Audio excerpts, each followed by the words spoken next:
Hey everybody, welcome to MTG Nexus. This is John, your guide through Magic the Gathering. Our aim is to be the most informative Magic the Gathering channel on YouTube, and this week we're featuring Burn. We've been playing various builds of Boros Burn, Rakdos Burn, such.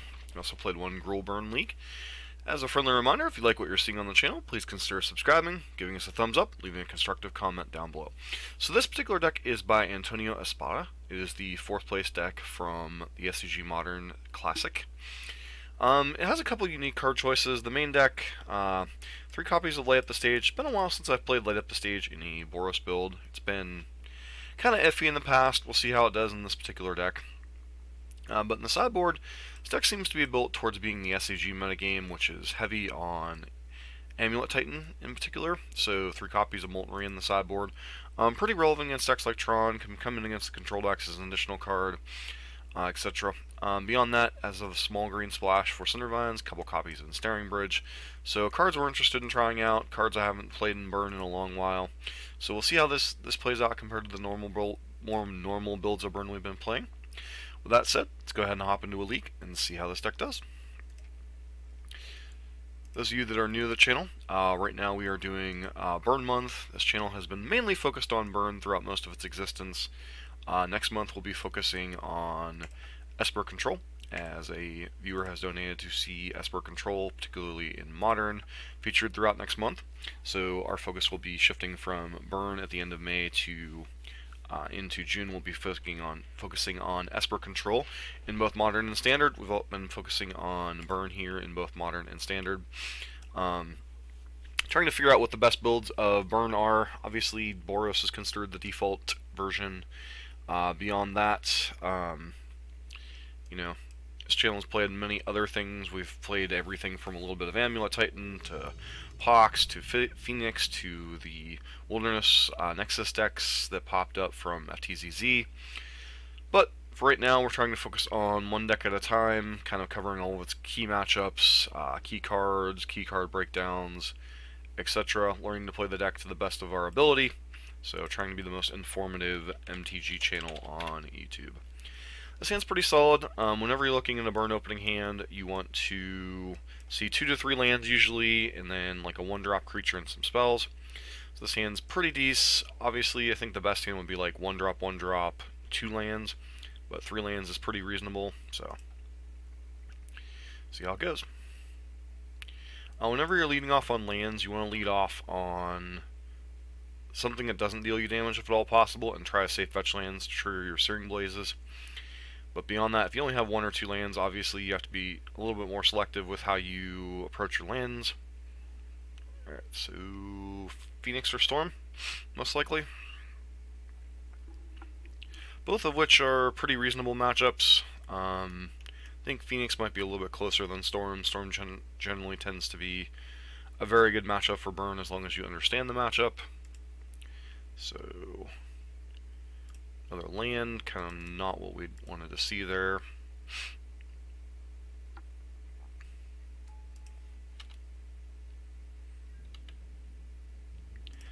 That said, depending on our opponent's draw, we might have the ability to... I could flip some Phoenixes next turn, which could be scary. Manamorphose is one of their scarier cards. Could still be Storm, though, potentially, I guess. But more likely to be Phoenix these days. Yep. And we are drawing a lot of lands.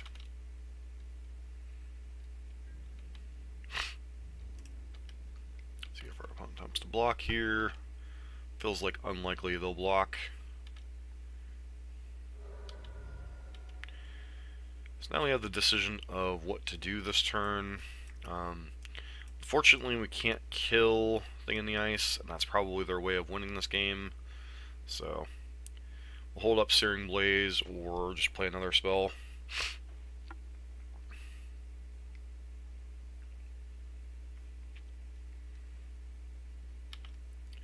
But it's pretty wise to realize that that's kind of a key card in the matchup.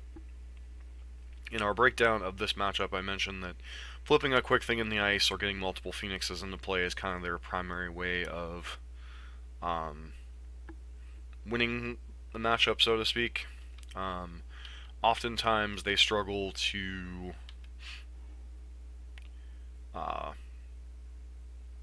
close the game out quickly enough, although a turn 3 thing on the ice on the play certainly qualifies as something potentially fast enough to kill us. So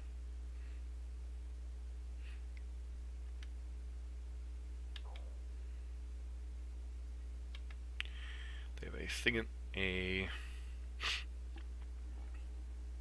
Faithless Looting to follow this up, then this could get quite ugly.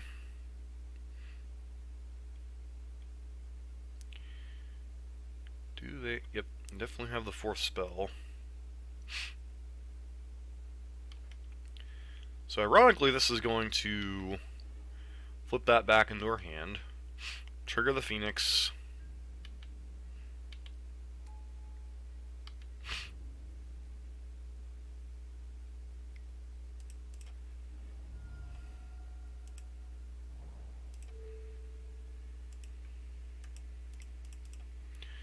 back on the graveyard. Only takes 7 this turn. So, a couple different lines we can take here. We can Goblin Guide them down to 11, and then Boros Charm them, or Goblin Guide, play Eidolon, force them to have another removal spell.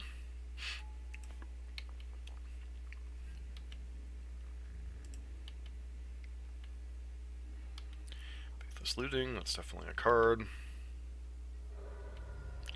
We're going to opt for playing Eidolon because it's both a chump blocker, forces them to have a bolt for this. And if they don't have a bolt, then in order to bring their Phoenix back, they're going to take quite a bit of damage. So, we have basically 9 points of damage in play. So even them casting one spell basically puts them in lethal range next turn. Yep.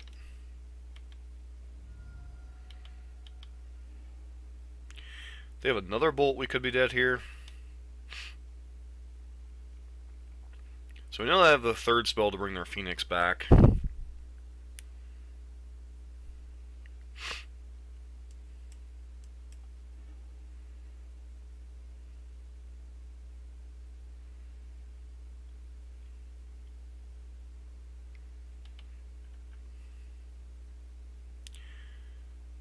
Their Arclight Phoenix would be lethal. Yep.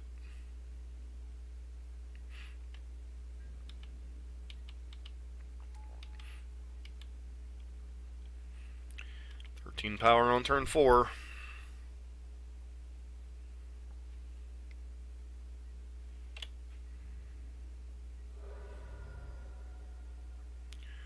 Hard to beat that kind of draw.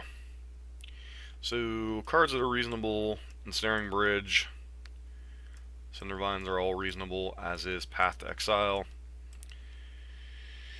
See what cards we actually want to board out. Searing effects against them are not particularly good. Skullcrack's okay in the face of Dragon's Claw if they have it. Lavamancer is not precisely the best card in this matchup. Maybe take out the Light Up the Stages. Bring in the Cindervines to tax their spells. Path to Exiles to answer their threats, and then Ensnaring Bridge obviously shuts down kind of their ability to kill us with Thing in the Ice and stuff, although I think that game, Ensnaring Bridge, I guess Ensnaring Bridge would have kept the Things in the Ice from attacking. So whenever you're sideboarding, you want to... what cards don't really impact the matchup, what cards... So Searing Blaze only really kills Thing in the Ice, not Thing in the Ice, Phoenixes and potentially Snapcaster Mages. I guess they could have Terramanders potentially, but it doesn't really kill anything unless they're blocking one of your creatures. Lay Up the Stage is better in matchups that are going to go long, or you're playing on chaining a bunch of spells. It's more for Green-Black X control matchups. This isn't really the matchup that... This game can drag out, but it's more of a who can counter-race who. And then Lavamancer, obviously at its best in matchups where this hand's terrible. 4 lands, no creatures. This hand's better Be great if we could top a second land, but with our land being a fetch land, really doesn't matter what we're gonna top here.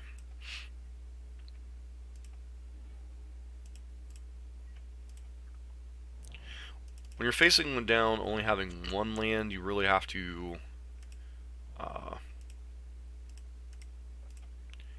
fetch your colored sources more aggressively. So we're taking a little bit more damage off of our lands this game, but we have to put our opponent under pressure and the threat of killing them on turn 4. So Arclight Phoenix, sure. Another thing is use your Goblin Guides to your advantage. Yes, it can feed your opponent lands, but it can also give you information about what's going on with your opponent's hand.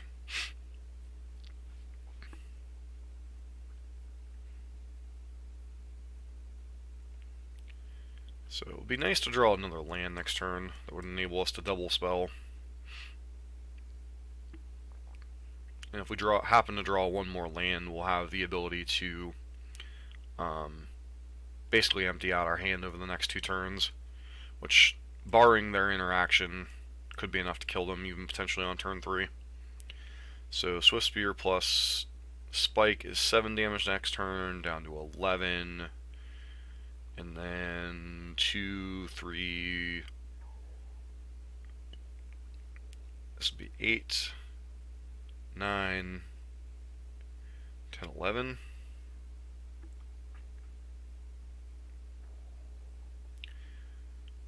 So 3 damage, 6 damage, 7 damage.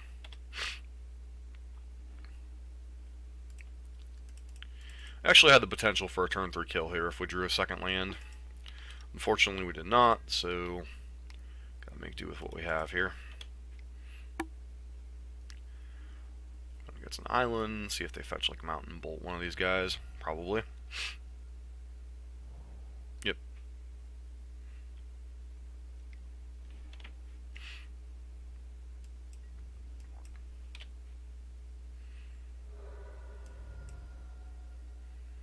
So each spell basically counts as an extra damage with Swift Spear. That's why I was doing the weird math.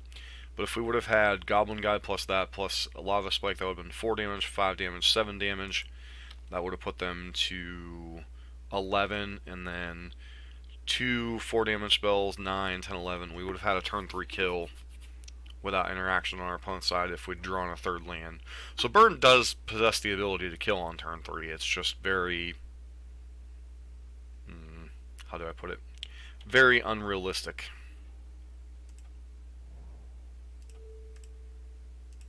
Now, if our opponent's smart, they'll respond to this Prowess trigger. If they don't, they lose the ability to kill. Yeah, you have to bolt now here, friend, or you're dead. Or, they're not dead, but...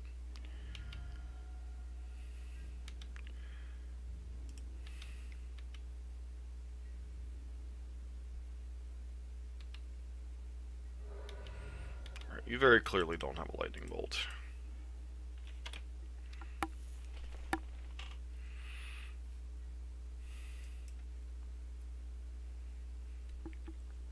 Gonna say, you don't play chicken like that with a Prowess trigger. You respond to the first Prowess trigger so to avoid me growing this beyond a bolt range.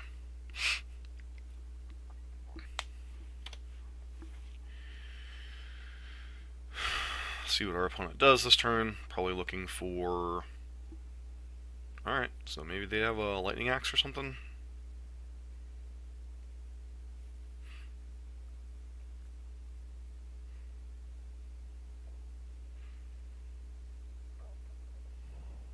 Alright, they have a blue source. Sure.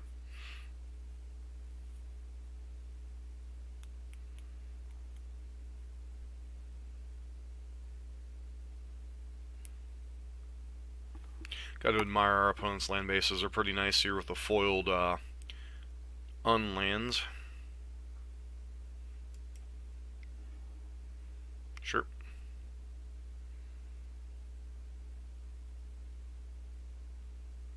Two spells so far. Pathos Looting. Yep. 2 Arc Lights.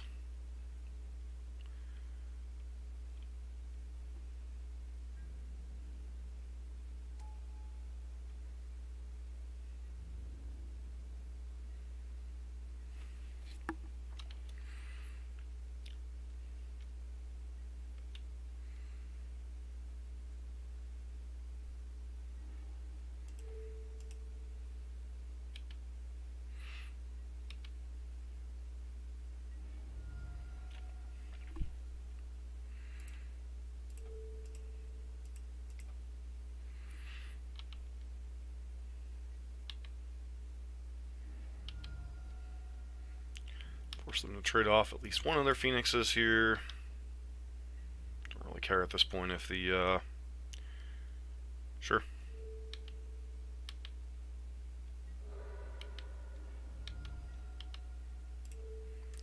Let's go ahead and avoid them having a Dispel or something. Missed the opportunity to kill both of them. I should have bolted in response. Would have killed the second Phoenix, although they likely had the ability to get him back again this turn.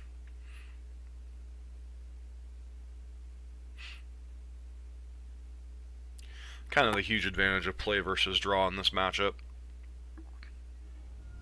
Sure, go to 1.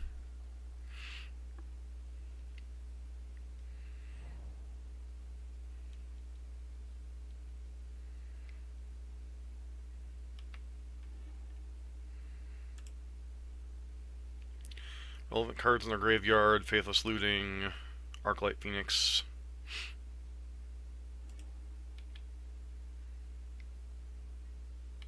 Sure.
The Swift Sphere means they're just dead regardless of what their last card in hand was.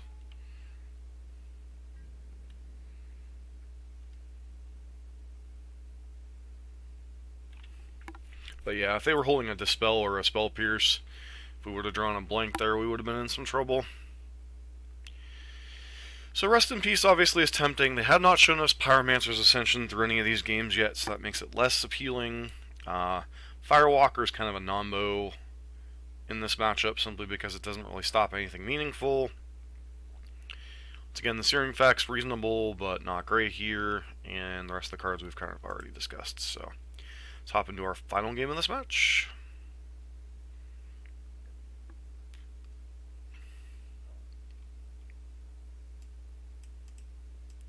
This is a matchup that obviously very much comes down to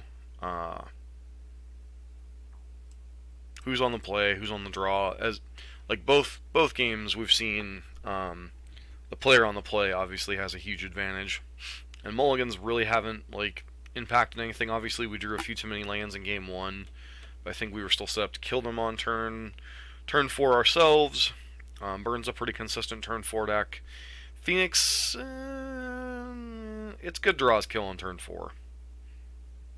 So it has absurd busted draws that could obviously lead to turn 3 kills, but those are very, very few and far between. This hand's an interesting one. So, yeah, we're definitely keeping. I mean, this hand's very, very good. Especially if we find a second land, this hand gets very, very good.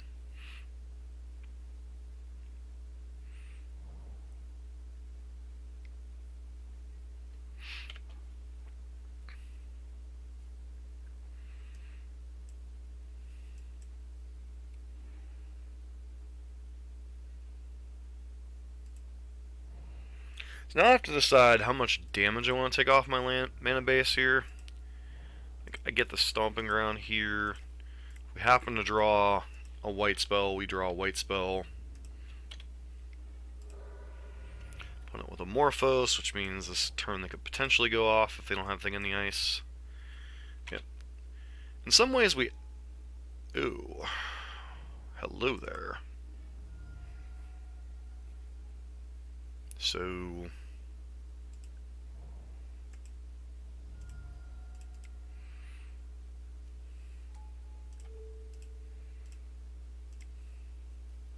Sucks feeding them mana, because they can definitely use it.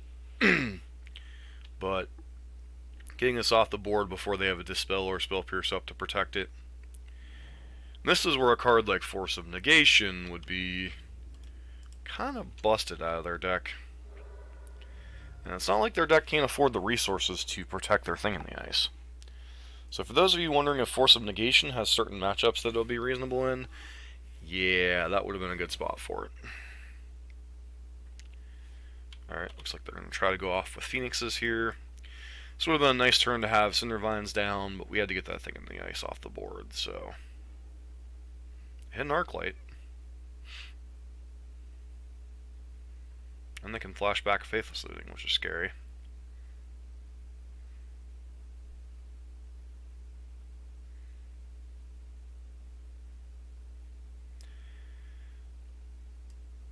That's a pretty good hit, so they say.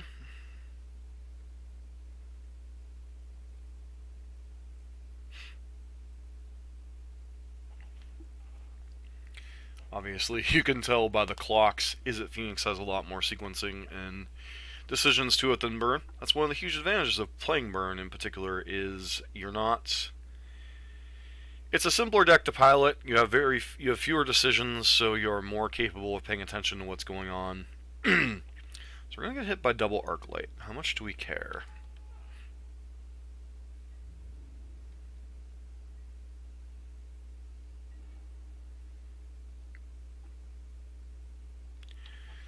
So...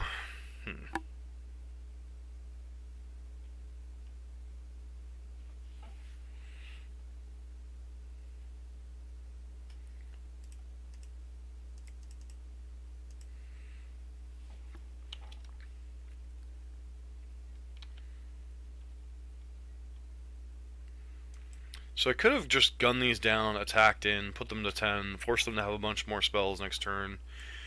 Eidolon at this particular juncture I think is more counterintuitive than good for us.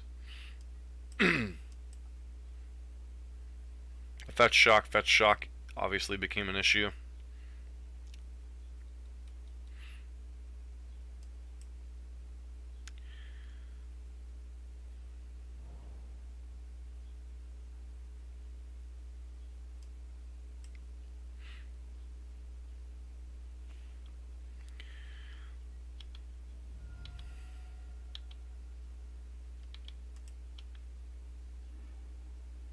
Alright, hit a thing in the ice.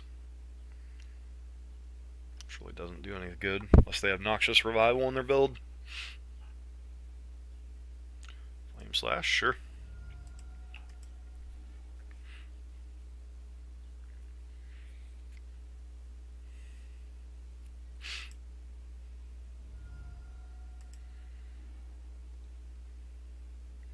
Got Shot still in their deck. Don't like that. Don't like that at all.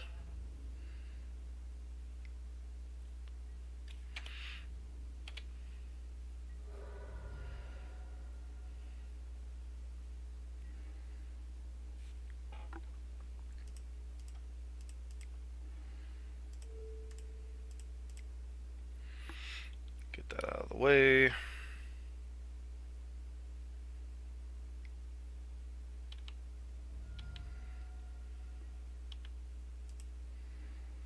Fair enough.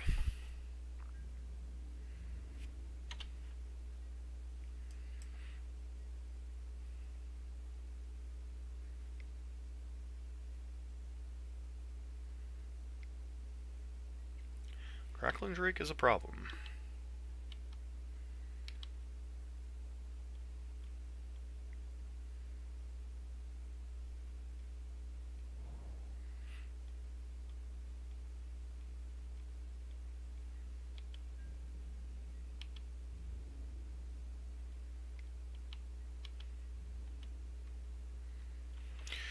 Puts us to 8.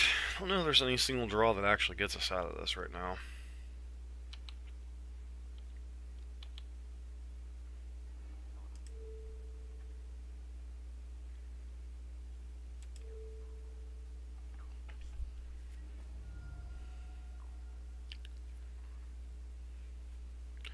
Guess Path would have been like the one. Path would have been like the one card that could have gotten us out of this nonsense. Like bolt this, path this, swing in.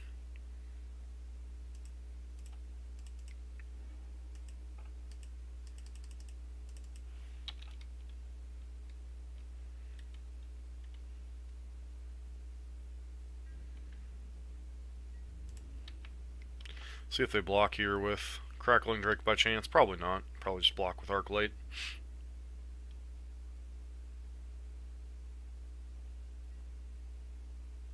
Yeah, I probably should have bolted this, forced them to block with that, but in the end, I guess it really doesn't matter.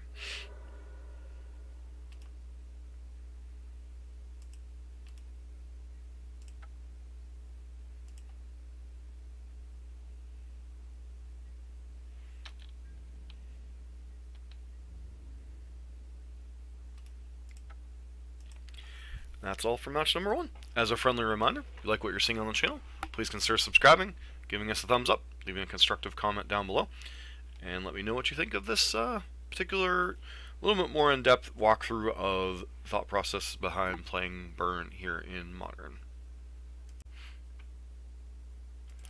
Hey everybody, we're back for match number 2 in this league with Boros Burn, working on the build that came in 4th at the recent SCG Classic this weekend by Antonio Espada. A couple different things in his list were lay up the stages in the main deck, which we hadn't tried in a while, and then Molten Rains and Ensnaring Bridges in the sideboard. Other than that, it's pretty similar to the builds we've been playing. This list is notably running no copies of Lightning Helix to make room for those copies of Lay Up the Stage. Also only 3 copies of Searing Blaze. Only 2 Skull Cracks, they're in the main instead of the sideboard, like some of the versions we've been running, or some of the versions had 4 Skull Cracks between the main and the side. It all depends on what your split of cards is. Lay Up the Stage, pretty good against the grindier matchups. Molten Rain obviously pretty good against Amulet Titan, which is fairly prevalent on the SCG Tour. Let's get into match number 2. This hand's okay, especially on the play. See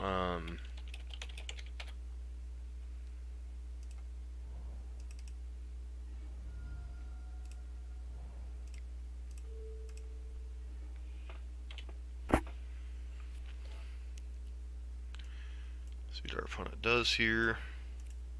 Blue at control, sure.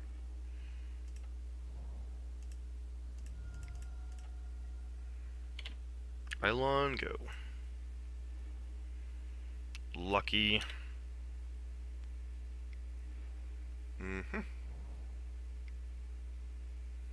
Mildly annoying for them to hit a blind Terminus.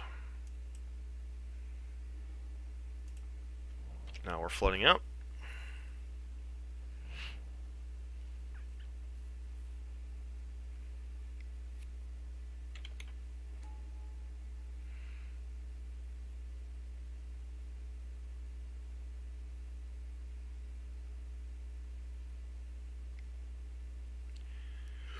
Especially against blue-white control, Eidolon's usually pretty darn good.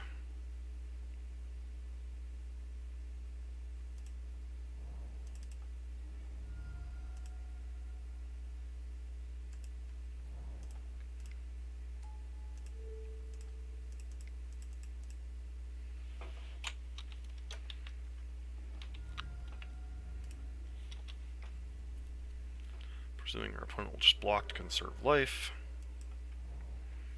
We're very low on resources, so and continue to draw lands.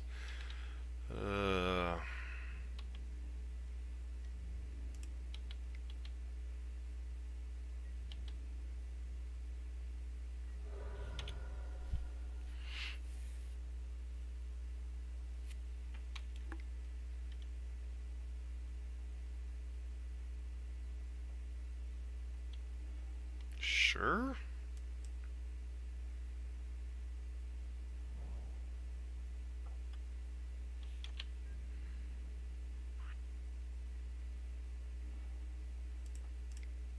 Presume you have another cryptic command to counter this.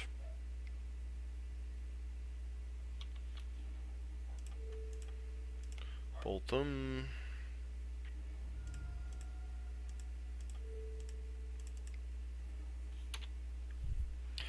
Once again, kind of hitting them while they're tapped out.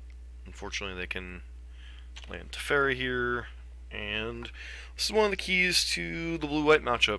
They have to put a clock on the table, and Teferi is a clock. Alright, sure.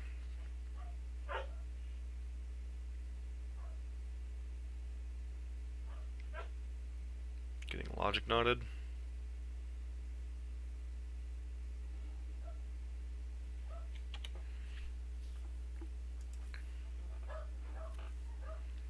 So if I'd play the land, we could have played for logic knot, but in the end I don't think we're going to win this game anyway. Them hitting that blind terminus is just too... Yep, they're definitely the Planeswalker build.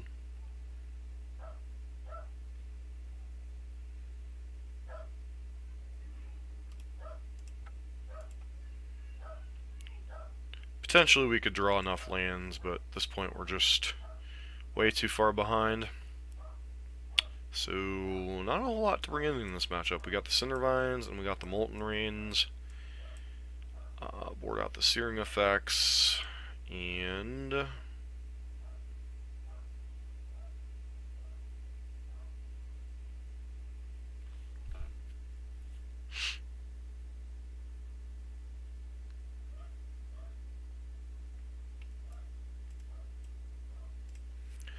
copies of Skewer the Critics, since it's, if you saw that last round, sometimes it's hard to stop the train once it gets rolling.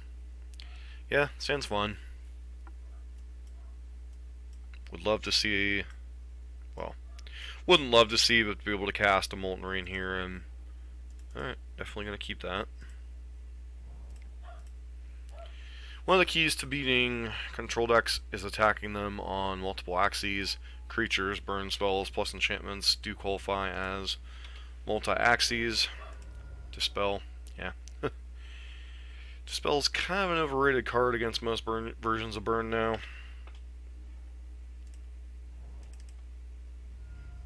It's one of the things that as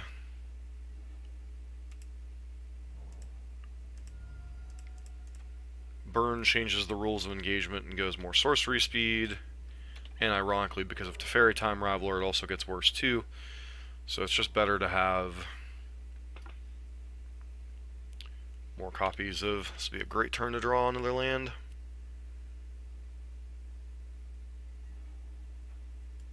Alright, I mean, definitely a card I can play with.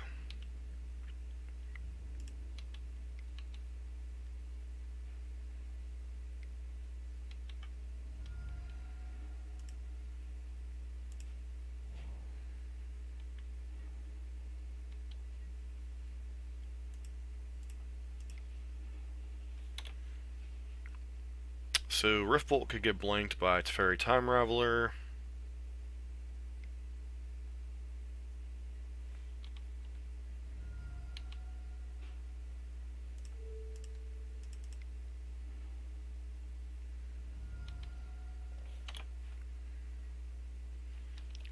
Fortunately, they just have Detention Sphere.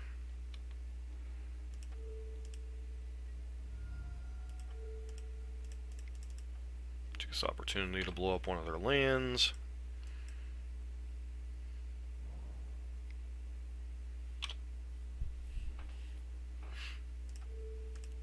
Lava Spike. Lava Spike. Nice Dispel, friend.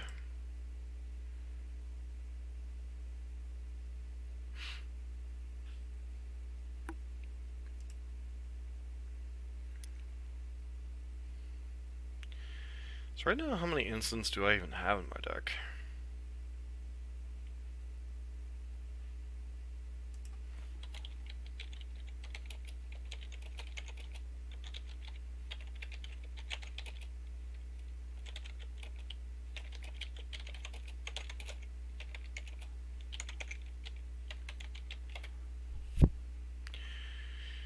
Alright, so...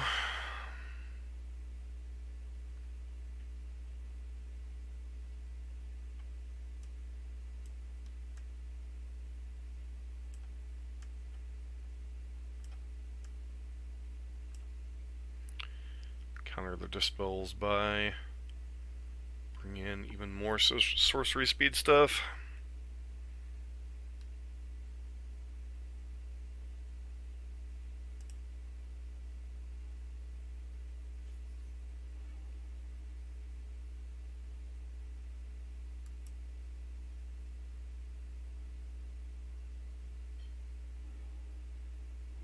That's alright.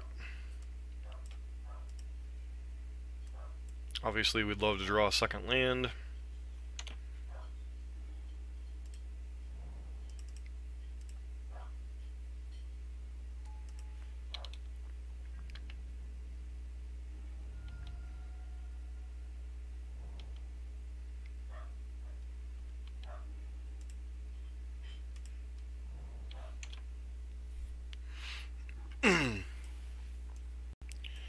Obviously, Boros is a reasonable card here, but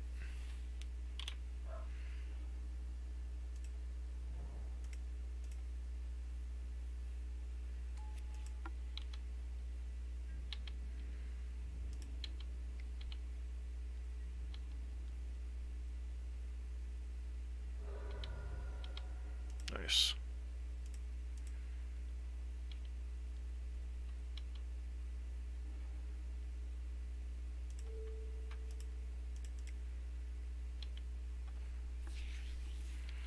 Guess it's possible we should have played Goblin God there, but don't want to get spiked by a Terminus. Curious timing on their path to exile. Guess they're worried about Eidolon.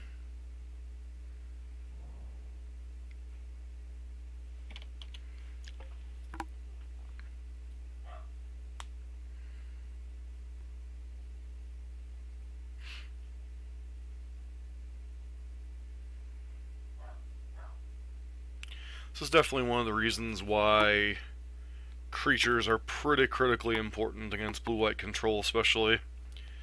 Just because it really taxes their ability to answer things. Like that game 1, they can eventually answer spells.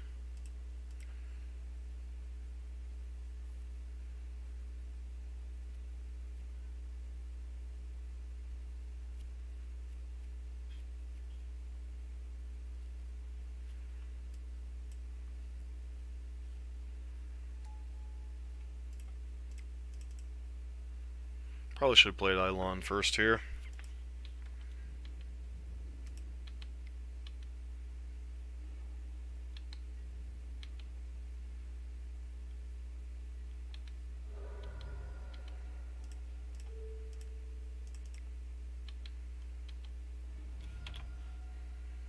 No, there's not a Terminus on top, so they have to have... Alright. Blaststone's okay.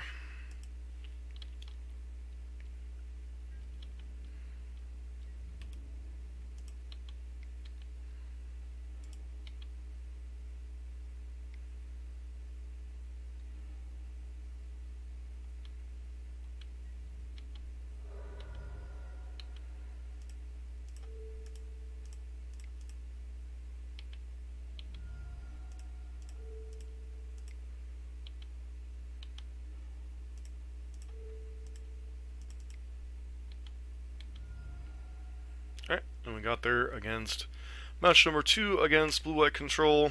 Once again, while our sideboard didn't have a ton for the matchup, I think Molten Rain obviously is fine in the matchup, setting them back a land.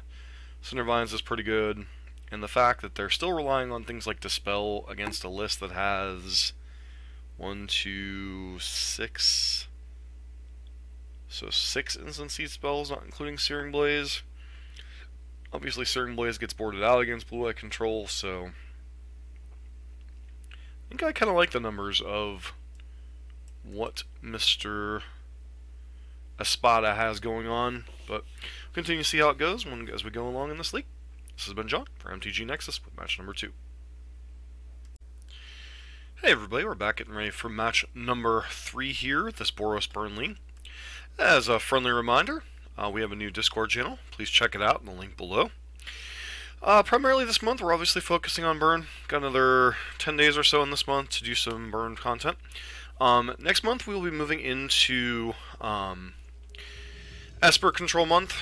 generous viewer of the channel, has donated to see Esper Control played for the month. If you want to see a particular deck played,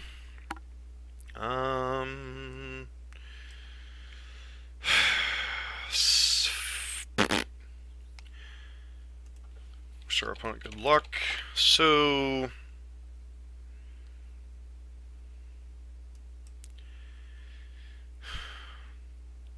almost always, I always mulligan a 4-land hand. This hand is pretty good, though.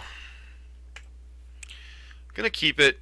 It's obviously a risk, too many lands, but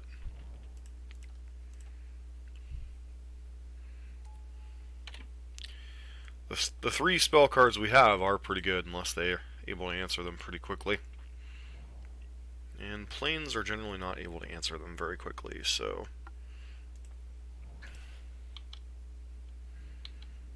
see if they've had to exile this.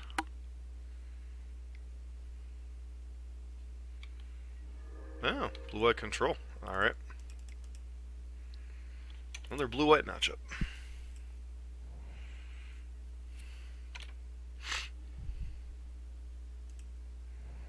Shouldn't have played that land, especially with Light Up the Stage as my main card here.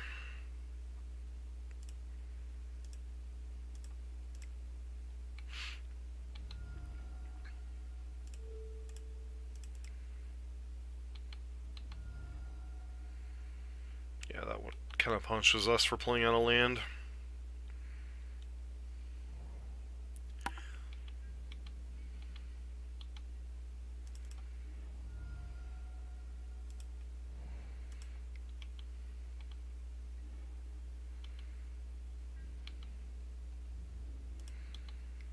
Our opponent tries to play a Snapcaster Mage here. Nothing.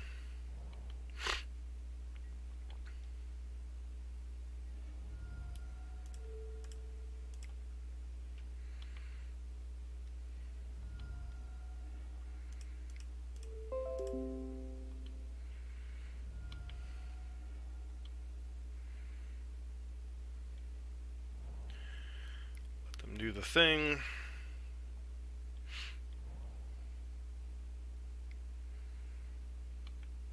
Sure.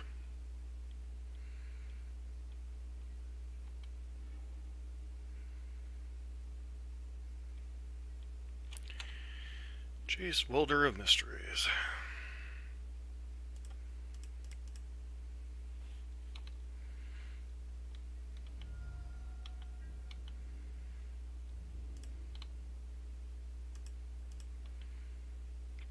Should have made the opponent deal with that first.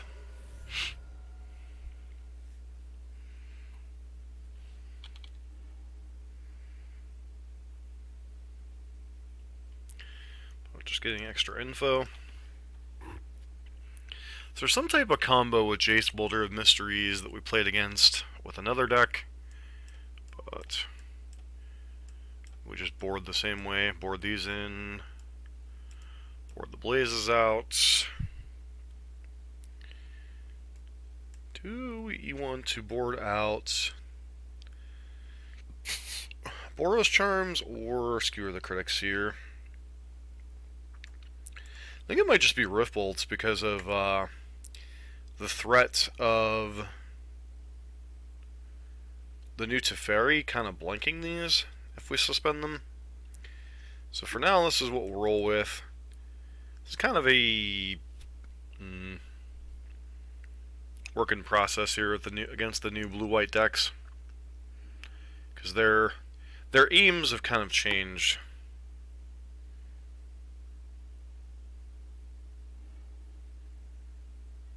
Yeah, definitely a hand I'm interested in keeping.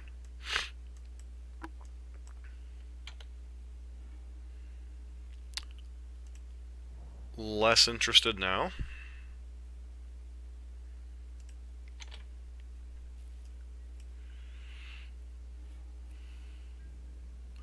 Obviously, our one-drop creature hands are the better ones against them, but gotta do what you gotta do.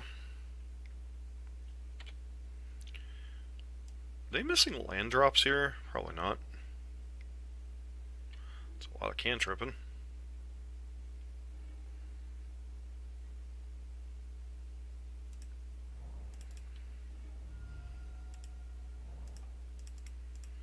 Don't want to expose our green source until we actually have. Huh.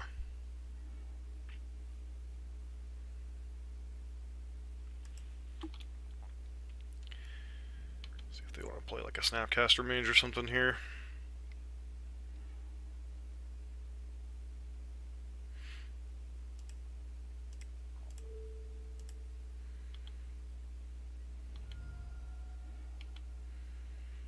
Use that to get a white source, and then path to exile our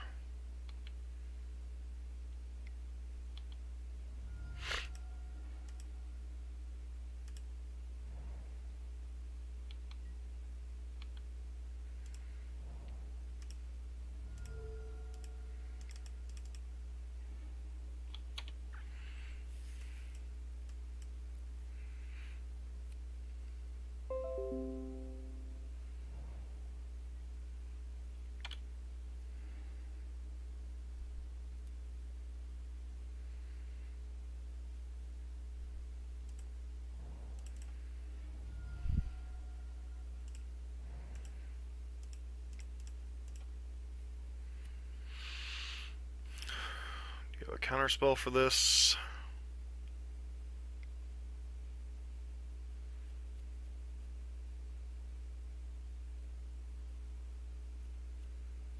Looks like you have a logic knot.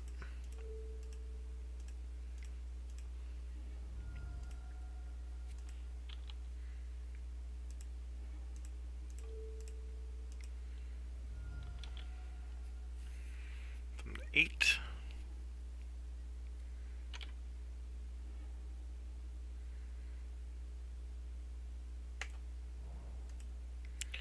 Way too many lands this game. Opponent's probably going to try to Field of Ruin us off of green. Yep. Fortunately, we only had one other green source in our deck anyway, so it's not really relevant. Or one other green spell.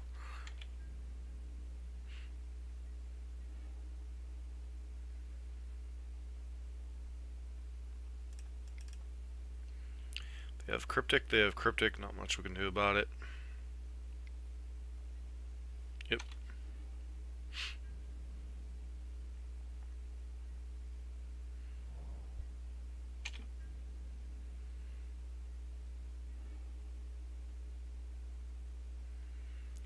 Dead draw.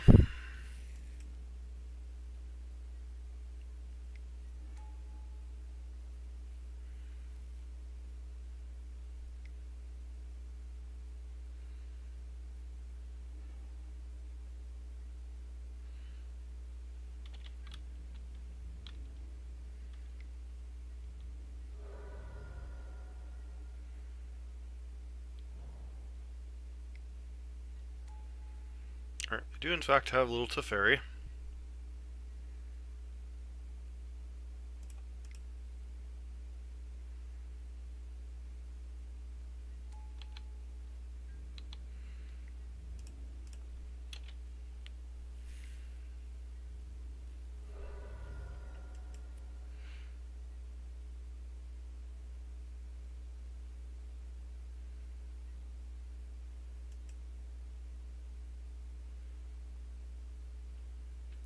So obviously where it would be nice to have Exquisite Firecraft or something else.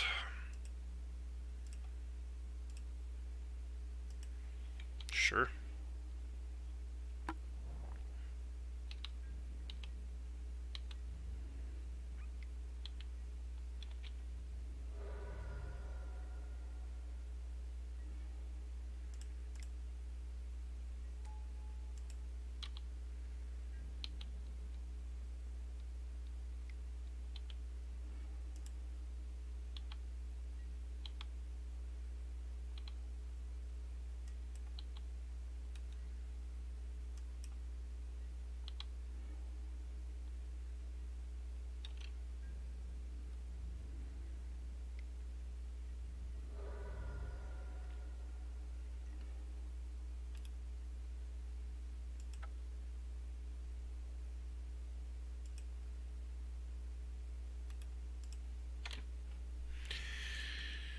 Yep.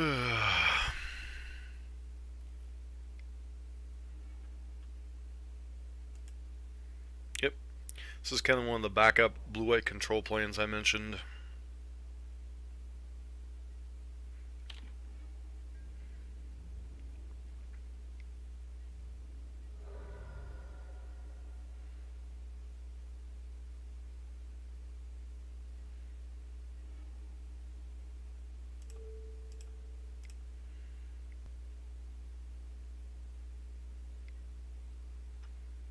Sure.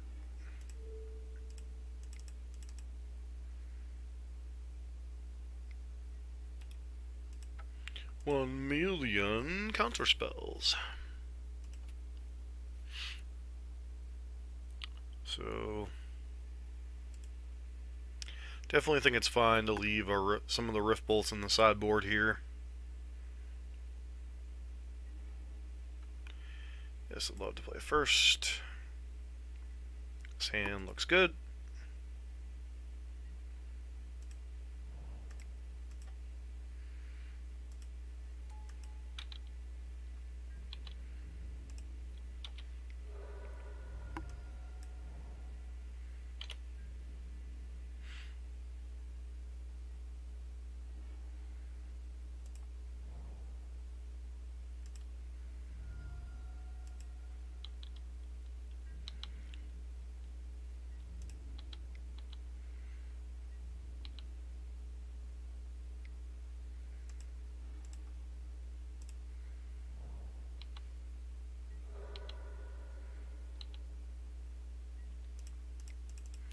Always be patient, deploying your Eidolon until after combat. Force them to deal with that too.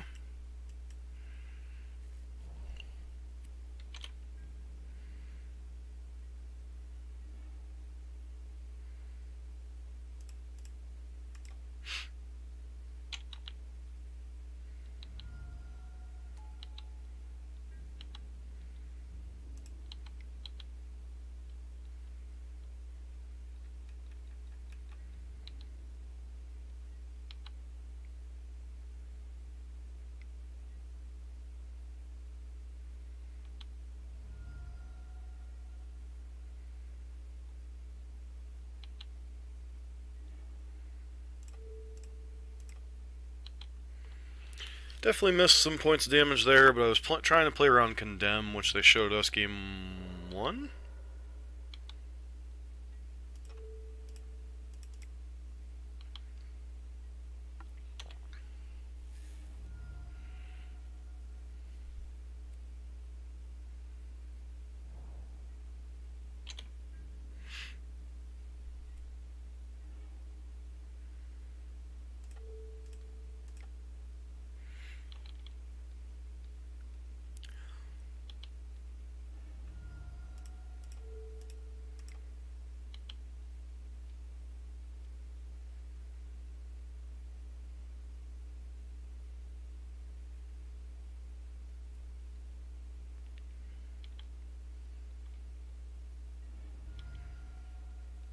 Alright, so now you have to kill Swiftspear.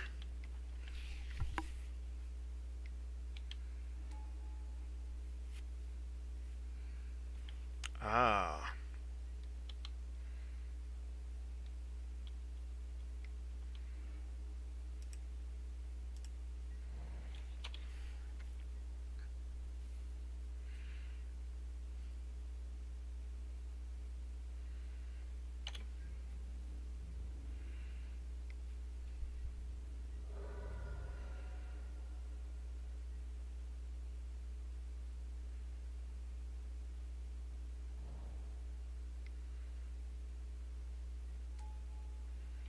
Sure.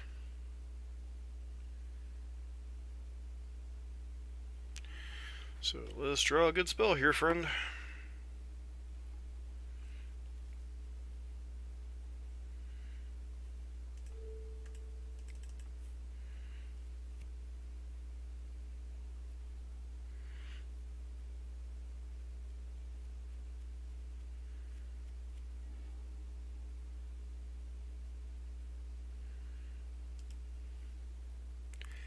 You have freaking Commandeer in your sideboard.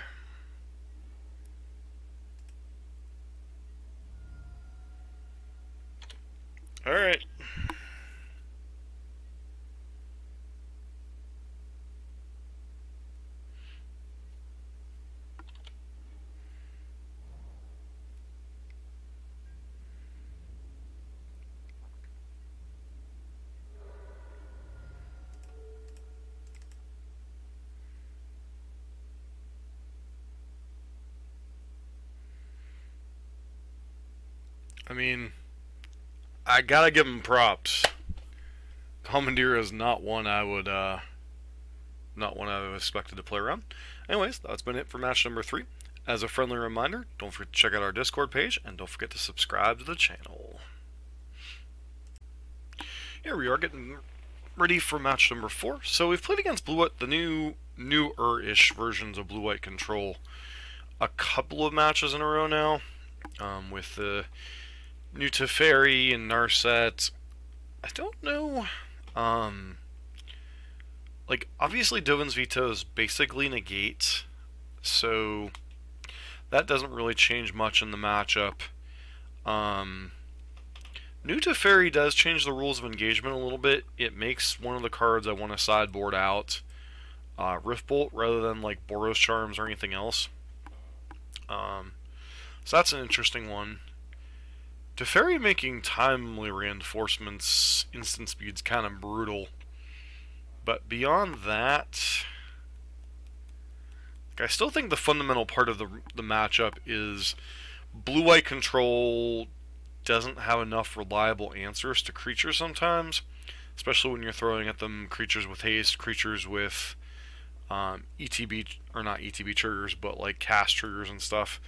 Like, knowing how to sequence, like, so they're representing removal spells, like that game 3 against the last control opponent was a perfect example, where they had multiple removal spells, but we got to hit them with Swift Spear, and then, you know, they're telegraphing obviously a removal spell by playing basic planes on turn 1.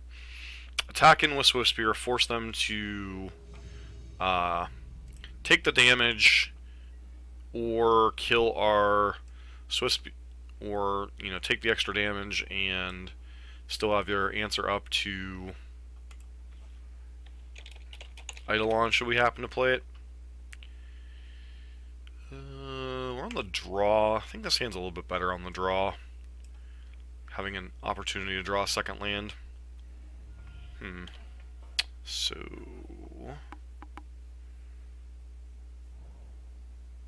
basic... oh, okay. Burn Mirror.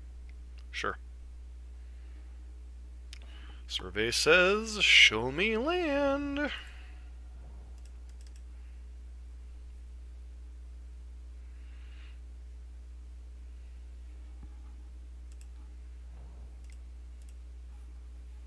Obviously we have Boros Charm in hand, but we do want to minimize damage as much as possible, so... opponent's got a Swizzle Spear. They have Lightning Helix. This is where not having Lightning Helix might come back to bite us a little bit. Huh. Searing Blaze, sure.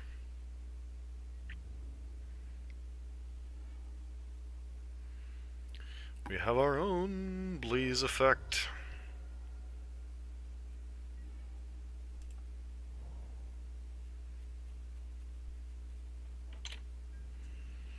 Let them go to their next turn.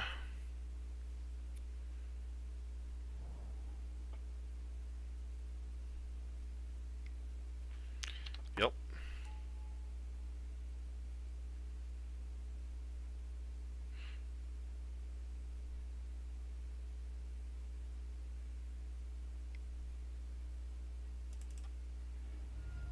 Once again, Prowess trigger.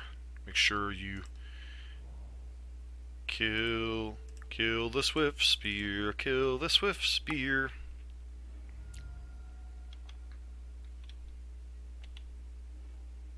Still very likely to lose this game from here.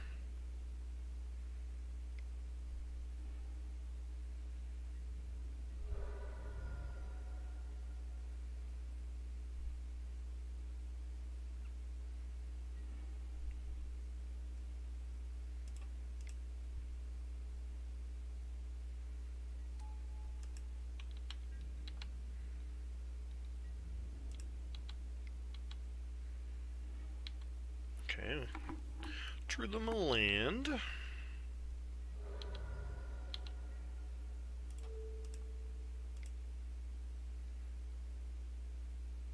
Missing a chance at a land drop trigger there, but I think at this point, they're gonna kill us. They're gonna kill us anyway.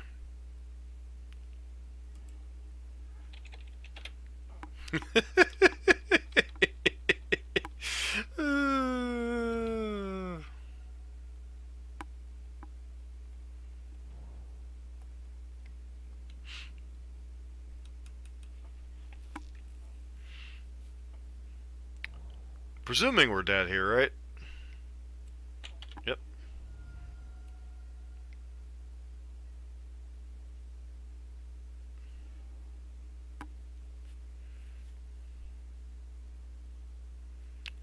Not dead, but basically dead. Last turn.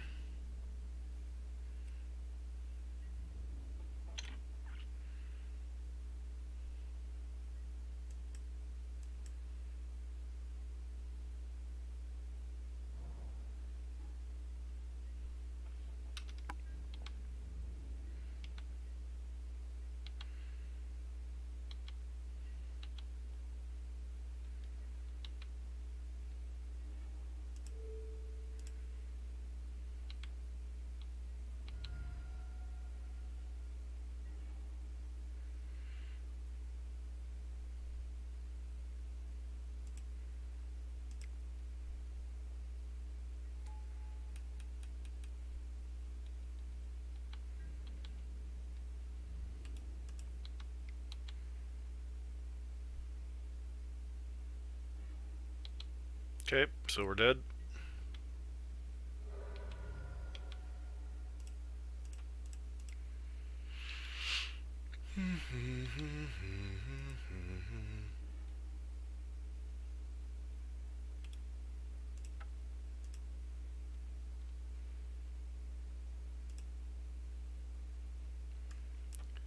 Bring in the Firewalker. Bring in Path to Exile for the Firewalker. Cindervines is tempting, but stretching our mana base to the third color against the Burnt Mirror seems pretty bad. Lavamancer isn't great.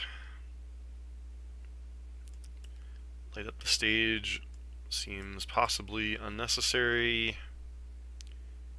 And cut 2 copies of Eidolon here. Bring in the Past Answer Core Firewalkers. Bring in Core Firewalkers to, because it's good against Burn. Beyond that, I mean, there's any number of strategies you can deploy. You could bring in Cindervines, you could bring in Molten Rain, but I think you just want to bring in answers to creatures and obviously the trump card in the matchup.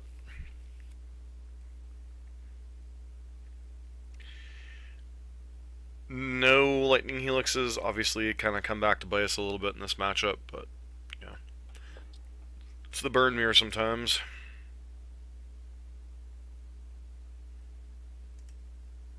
His hand's okay-ish.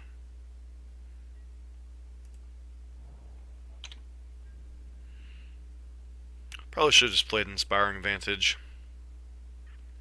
Guess they have a 1-drop here.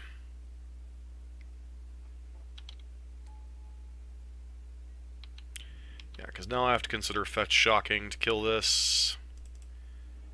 And I think I'm going to do it just because, but it feels really bad because it was definitely a mistake on my part. And if they actually happen to have Cole Firewalker, could be in some trouble.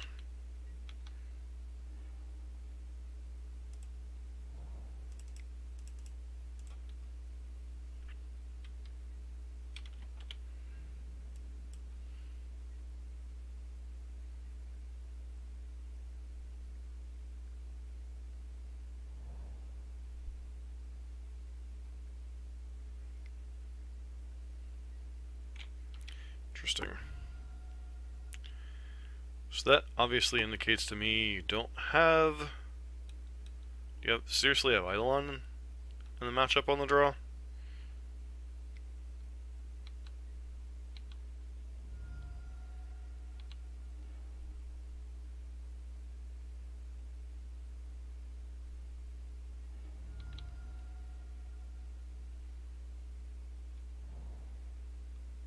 Alright, so they likely don't have Core Firewalker in their deck. They have Destructive Revelry and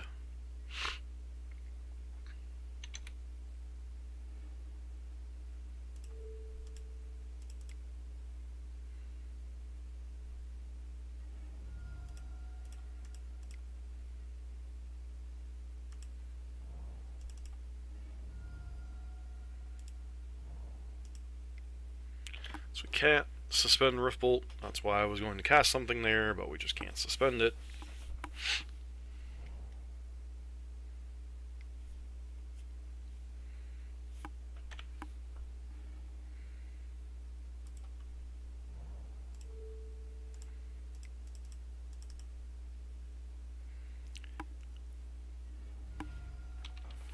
Holding up Bolt here. No plays at the end of turn. That's interesting.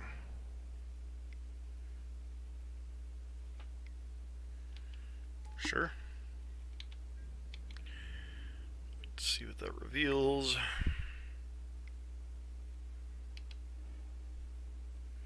Skull Crack.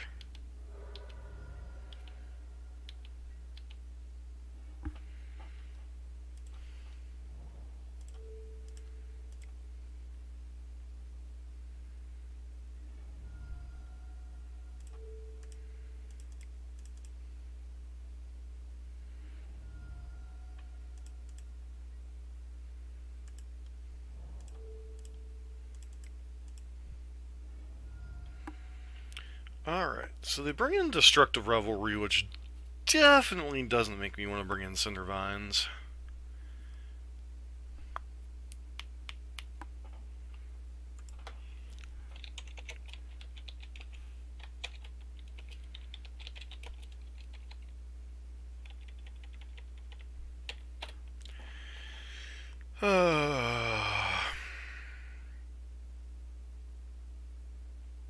Still don't think. Just want to go down even further on those. Guess we can bring in Light Up the Stage back.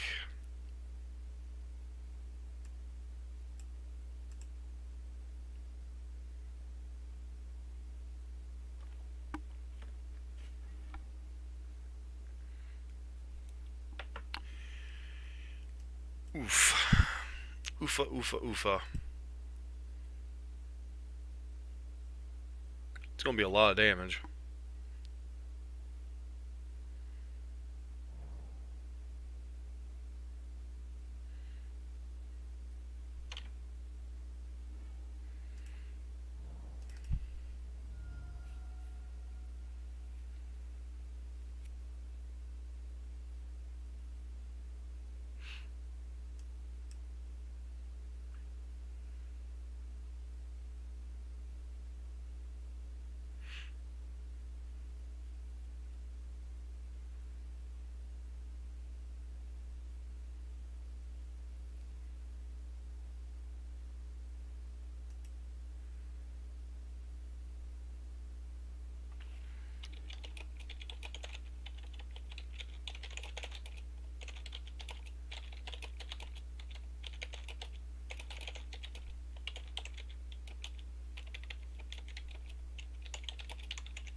Curious to see what our opponent's got here.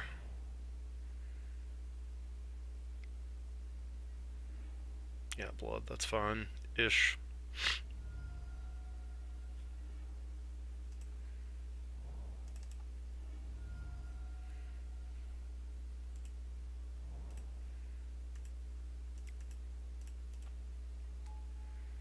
Go. They have the path, they have the path.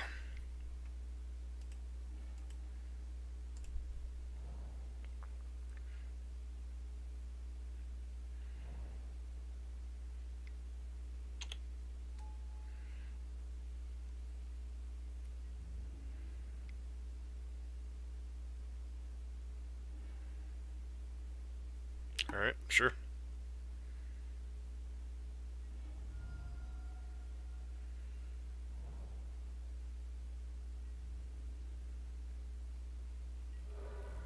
Screw the critics, maybe?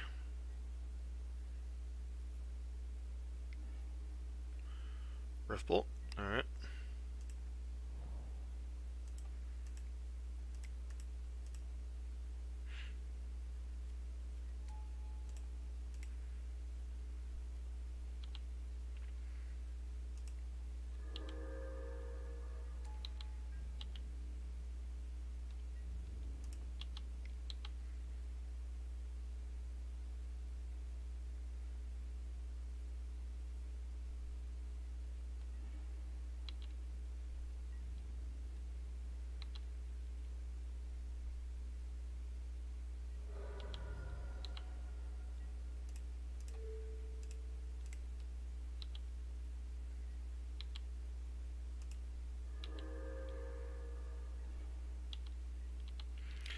Don't want to block with Core Firewalker.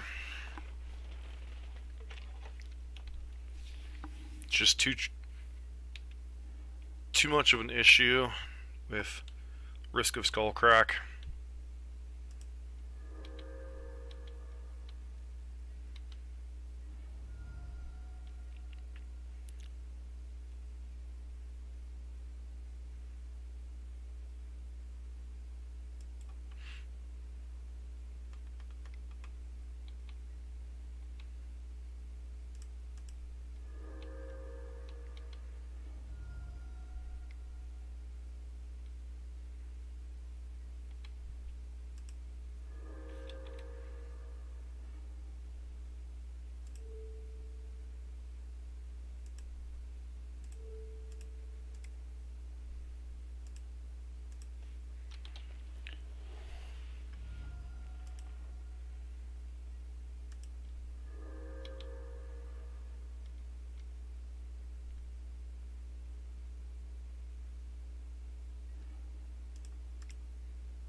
Rift Bolt's fine.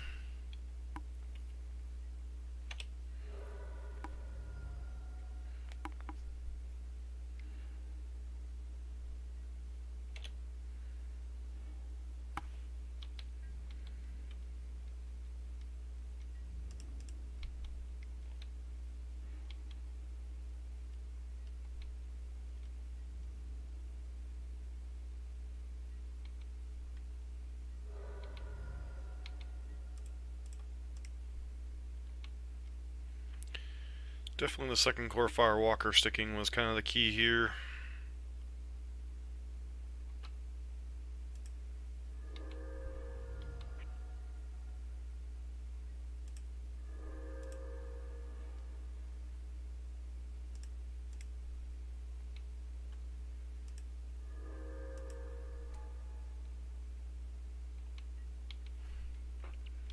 Basically means the game's over here.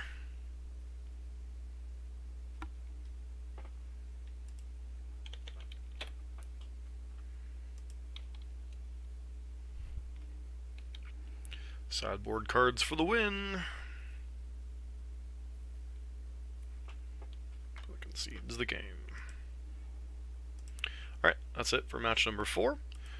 Don't forget to leave comments down below, and don't forget to check out our Twitter account, which is also linked down below in the description. We'll be back here in a bit for match number 5.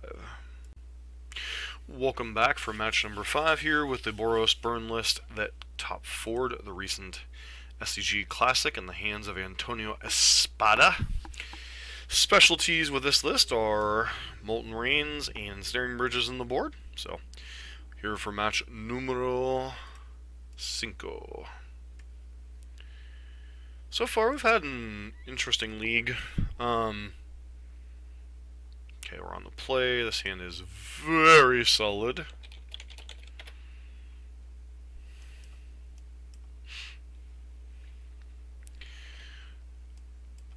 Goblin Guide into a bunch of burn spells. Usually a recipe for good stuff.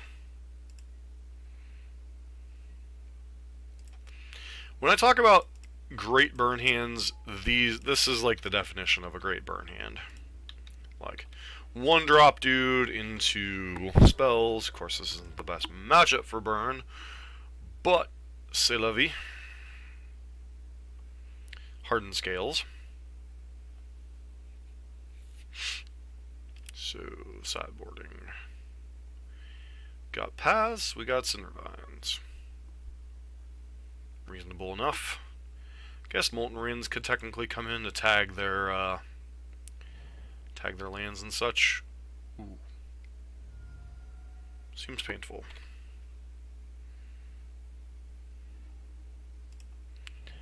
Nice.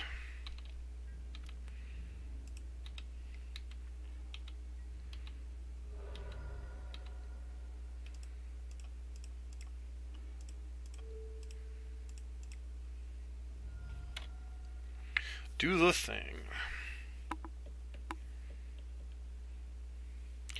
So unfortunately, with this hangerback Waka, it's going to be so nice now that like 6 colors are going to have horizon canopies. Like the latest spoilers on Mythic Spoiler are freaking insane.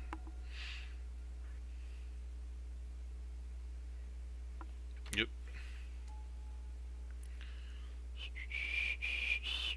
Yep, can't activate that.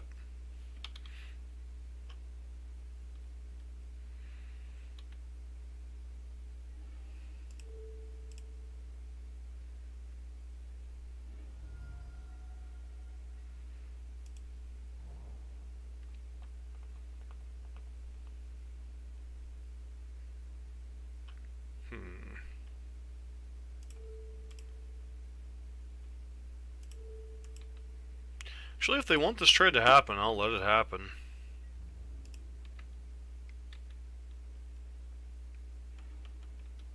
Darksteel Citadel, sure.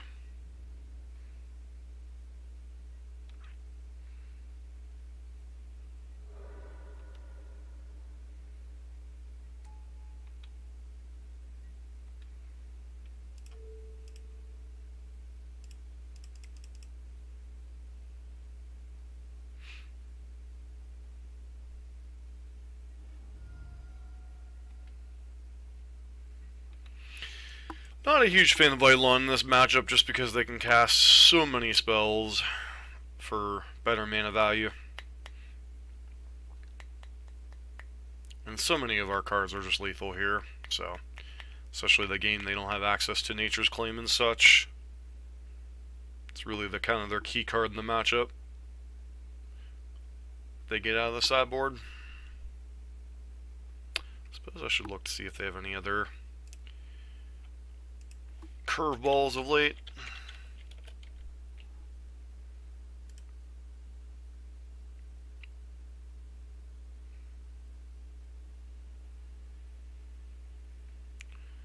What you got, friend?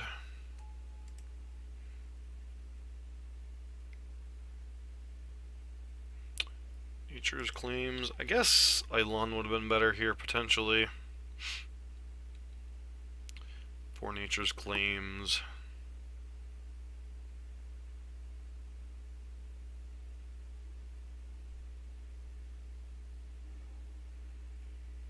Walking Ballista, mildly annoying.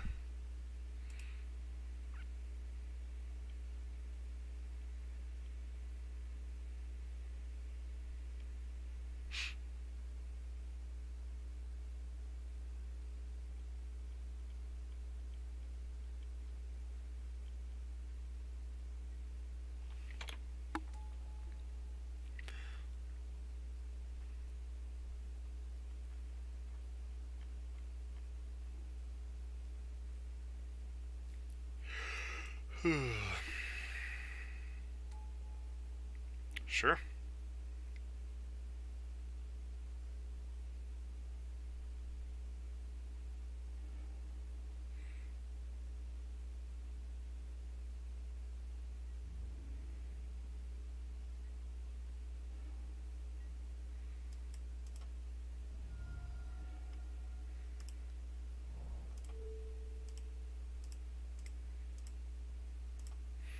matter if they shoot this or if they shoot the ballista, they're dead.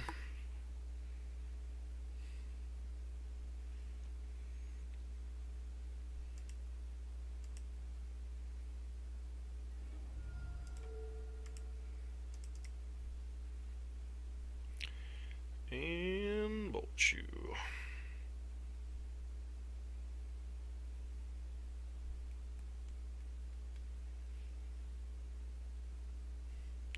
Opponent's like, wait, why'd that still happen?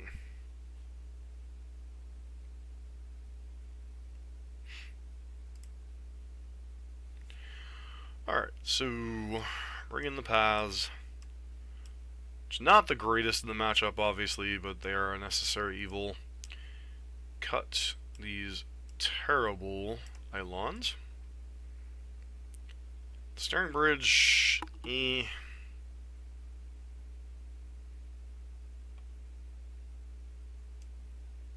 Could potentially just cut Lavamancer and call it a... Molten Rains obviously are tempting against their Ink Moth, Blink Moth nonsense. But I think that's too much of a pipe dream, especially on the draw.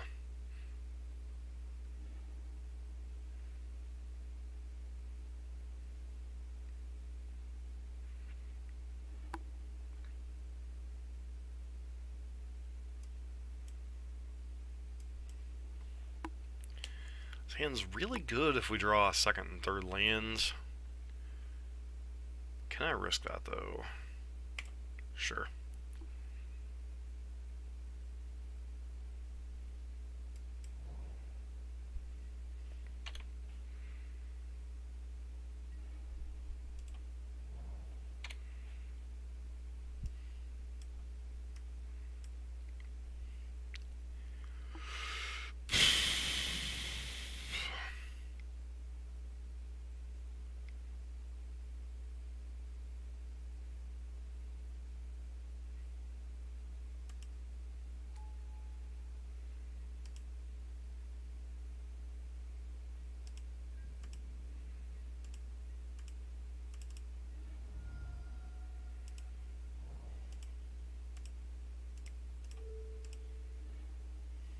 I think there's one too many Sacred Foundries in this list.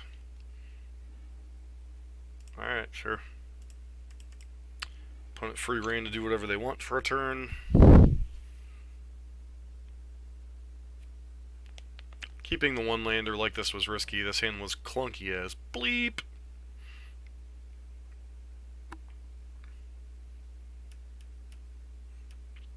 Ancient Stirrings? Oh, Arcbound Worker. Alright.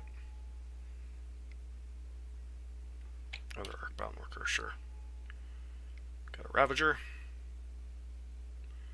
Feels like a Ballista. Yeah, that's fun.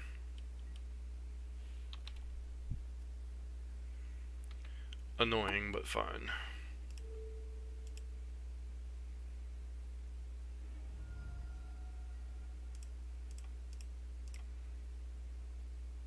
Hopefully we hit a land here.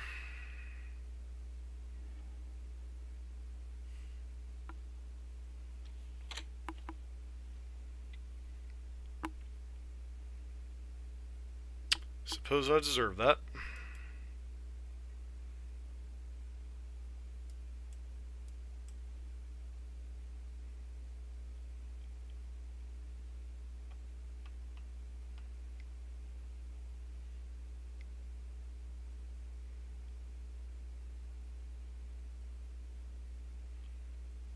So Ballista or a...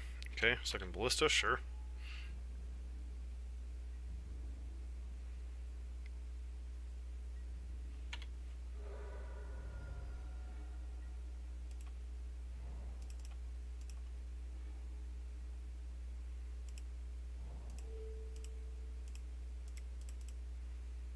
Basically, shoot me for 2, I shoot you for 3.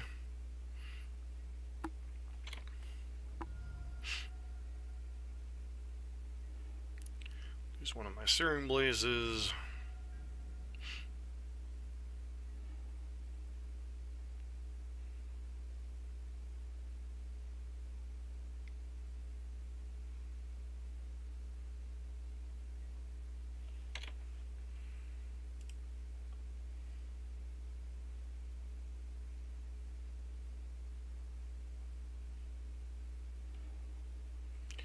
Yep, Ravager's definitely a problem.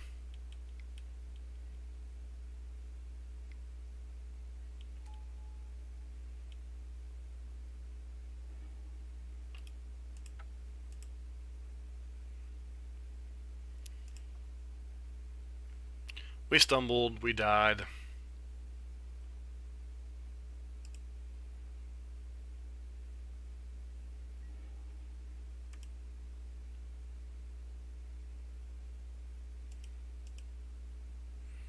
Sand's fine. A little bit on the risky side, but fine.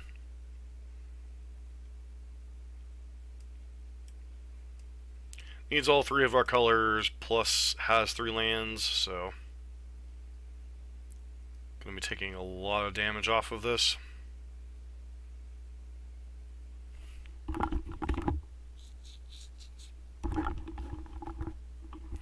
But certainly a hand that can win the game, so.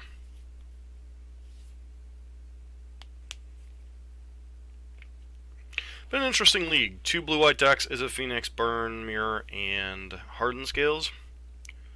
So,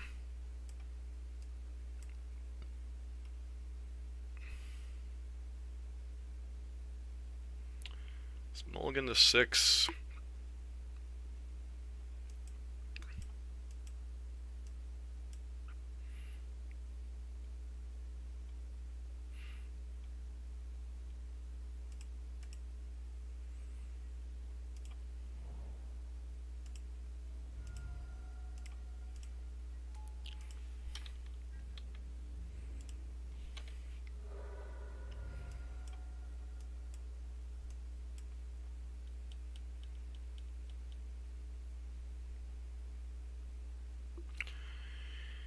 What you got, opponent?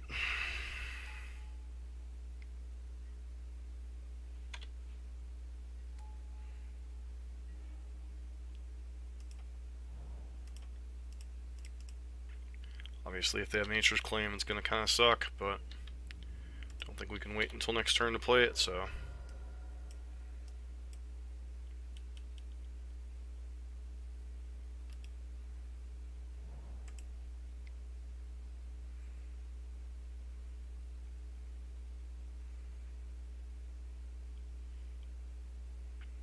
Walking Ballista or Hangerback Walker? Steel Overseer. Interesting.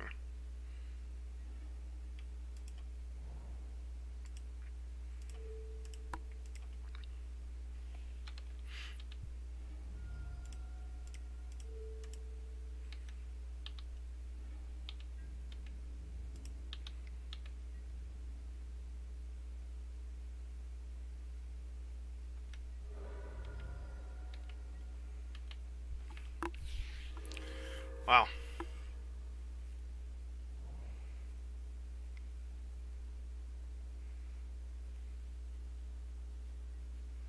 Sure.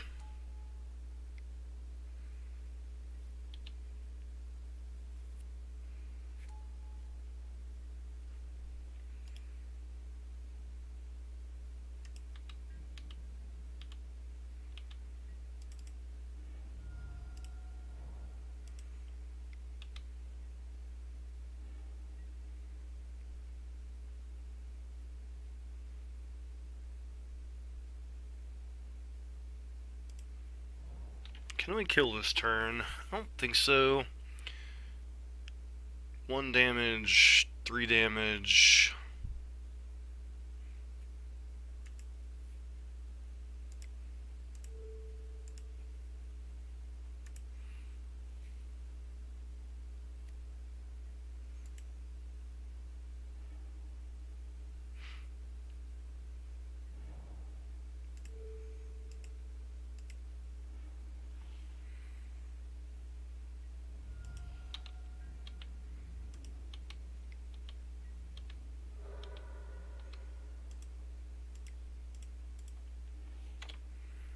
We're running low on damage, which is annoying. Still a Boros charm off the top could end the game.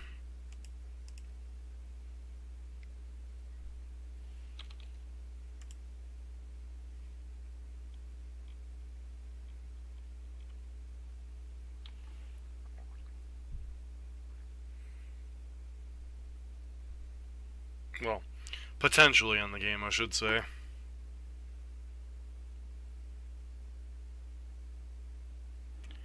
Could easily have a nature's claim. Alright, so what else you got to play this turn?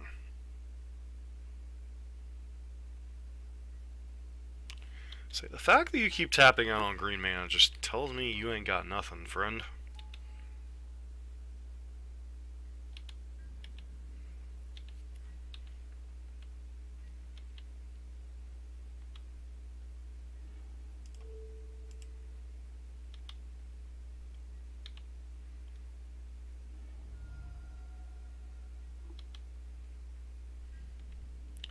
That's like the worst possible draw in our deck. One of the worst possible.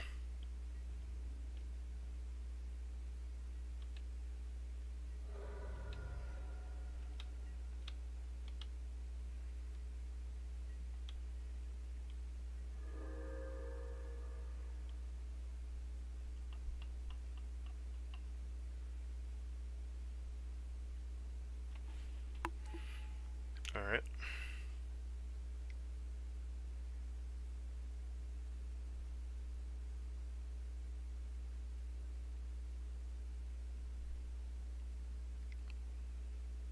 Walking Ballista?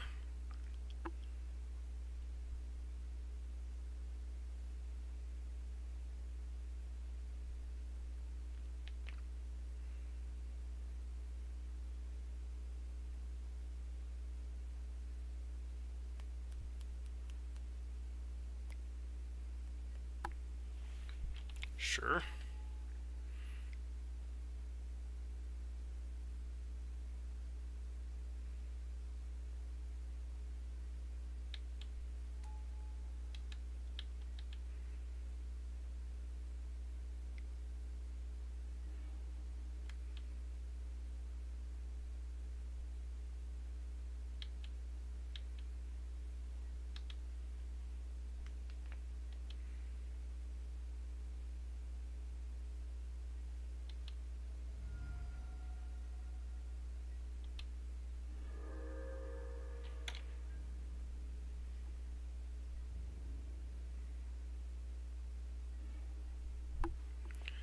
Alright, Spike, put you to 1.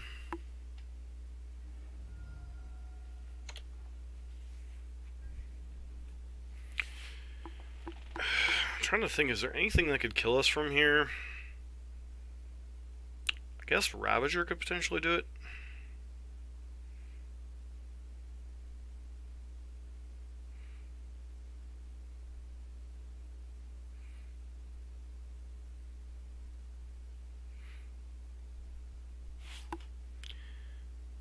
I think on upkeep we'll fetch to thin a land since we have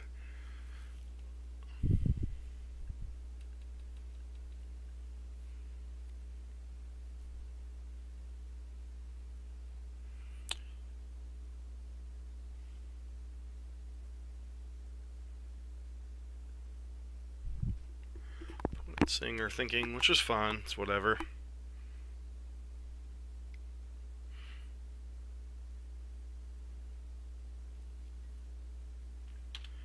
Yep, I don't even think that one's lethal. It might be, it's gonna be close.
So 4, 5, 6,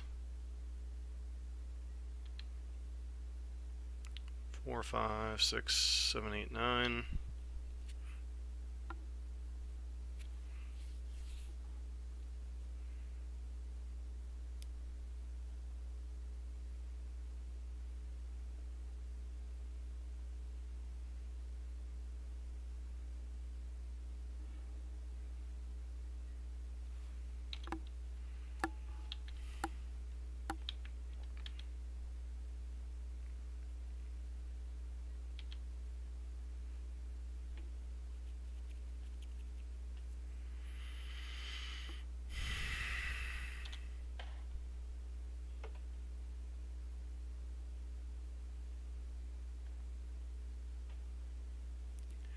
Pretty sure this is game.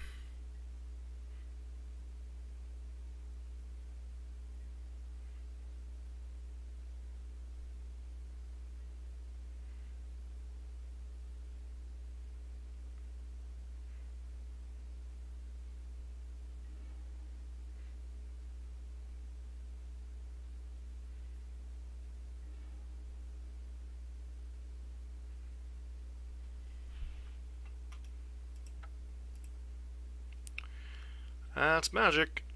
Sometimes you top deck and win. So, beyond our opponent top decking one of 4 cards that killed us in their deck, easily could have gone 4-1 there. It's definitely magic. So, I mean, we did work on like one of our draw steps, but maybe there was some play line I could have taken there to not die like that.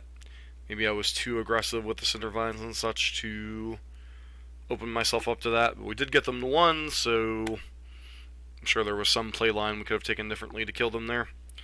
Anyways, as a friendly reminder, if you like what you're seeing on the channel, please consider subscribing. There will be a playlist that will be popping up here in a minute. It will be the burn list for the month. Feel free to peruse that for various different matchups and stuff. And beyond that, I want to say thank you for everyone for tuning in. And don't forget to like, comment, and subscribe to the channel.